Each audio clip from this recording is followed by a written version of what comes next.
নাকের polyp operation করতে যেয়ে ভুল চিকিৎসায় মিনিস্টার মাইওয়ান গ্রুপের নির্বাহী পরিচালক শামসুদ্দোহা শিমুলের মৃত্যুর অভিযোগ উঠেছে। মঙ্গলবার রাতে রাজধানীর কমফোর্ট হাসপাতালে নাক কান গলা বিভাগের অধ্যাপক ডাক্তার জহির আল আমিনের তত্ত্বাবধানে অপারেশনের সময় এই ঘটনা ঘটে। স্বজনদের অভিযোগ, ভুল চিকিৎসায় তাকে মেরে ফেলা হয়েছে। শাকিবুর রহমানের রিপোর্ট। কোয়ালিটি সম্পন্ন আন্তর্জাতিক মানের still bar CSRM, committed for better still. নাকের পলিপ অপারেশনের জন্য মঙ্গলবার শামসুদ্দোহা শিমুলকে ভর্তি করা হয় রাজধানীর কমফোর্ট হাসপাতালে। রাত 11টায় তাকে অপারেশন থিয়েটারে নেওয়া হয়। 1.5 ঘন্টা পেরিয়ে গেলেও রোগীর খবর না পেয়ে উদ্বিগ্ন হয়ে পড়েন স্বজনরা। হাসপাতাল কর্তৃপক্ষ জানায়, অপারেশন টেবিলে রোগী 2বার স্ট্রোক করেছিলেন। সন্দেহ হলে খোঁজ নিয়ে তারা জানতে পারেন অ্যানেস্থেটিস্ট ছিলেন অনভিজ্ঞ ব্যক্তি।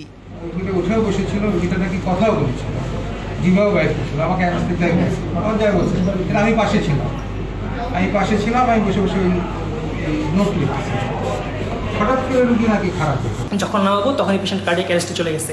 আমরা খুব দ্রুত পেশেন্টকে অ্যাসেস করে আবার রিইন্টিউবেট করেছি, করে সিপিআর দিয়েছি। দেওয়ার পরে এরপরে আমরা আমাদের পাশের যে আইসিইউ ডক্টর আছে ওনাকেও কল করেছি এবং হেল্পের জন্য পাশের আইসিইউ যে ডক্টর ছিলেন, পাশের ওটির যে অ্যানেস্থেসিয়া ডক্টর আছে ওনাকে হেল্প করেছি। আমরা সিপিআর দেওয়া হয়েছে। সিপিআর দেওয়ার পরে পেশেন্ট ব্যাক করেন। ভুল চিকিৎসার দায়ে নাক কান গলা বিভাগের অধ্যাপক ডাক্তার জহির আল আমিনের লাইসেন্স এর আগেও একবার স্থগিত হয়েছিল। আমাদের যে কনসালটেন্ট ওনারা চেম্বার করে, আমাদের কোনো পেইড কনসালটেন্ট না। ওনারা যেই কনসালটেন্ট যার যে পছন্দের অ্যানেস্থেসিস্ট আইনা ওটিতে কাজ করে। ফুল প্রফেসর, উনি বারডেমে চাকরি করতেন, তার আগে উনি ঢাকা মেডিকেলে ছিলেন।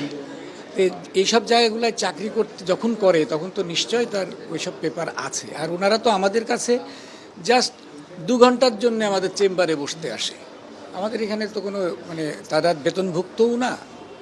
আমাদের এখানে তারা চেম্বার করে, আমাদের কাছে রুগী দেয়। যে সিস্টারটা ছিল সম্ভবত সেই সিস্টার, এই ডাক্তার ওনাদের এই প্রত্যেকটা অপারেশনের সাথেই থাকে, যার কারণে ওই সিস্টারের মাধ্যম দিয়েই উনি টেলিফোন করে, ডাক্তার আর টেলিফোন না করে ওনাকে দিয়ে টেলিফোন করায় নিয়ে আসে। মৃতের স্বজনরা হত্যাকাণ্ডে জড়িত সবার বিচার দাবি করেন।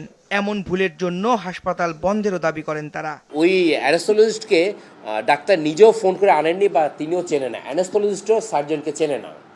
একজন সার্জন একজন সিস্টারকে বলেছে, সিস্টার কি আয়া, যিনি ওয়ার্ড বয় হিসেবে কাজ করেন, তাকে বলেছে একজন অ্যানেস্থেসিস্টকে এনে দাও। সে ফোন করে একে এনেছে। তাহলে সেই অ্যানেস্থেসিস্টের কোয়ালিটি কতটুকু আমরা খুব সহজে বুঝতে পারি। দায়ভার ডক্টর জাহিরকে নিতে হবে, অ্যানেস্থেসিস্টকে নিতে হবে, হাসপাতাল কর্তৃপক্ষকে নিতে হবে। ঘটনার প্রতিবাদ ও বিচারের দাবিতে হাসপাতালের সামনে মানববন্ধন করেন মিনিস্টার মাইওয়ান গ্রুপের কর্মকর্তা কর্মচারীরা। এই ঘটনায় কলাবাগান থানায় মামলা করেছে পরিবার। শাকিবুর রহমান, RTV, ঢাকা।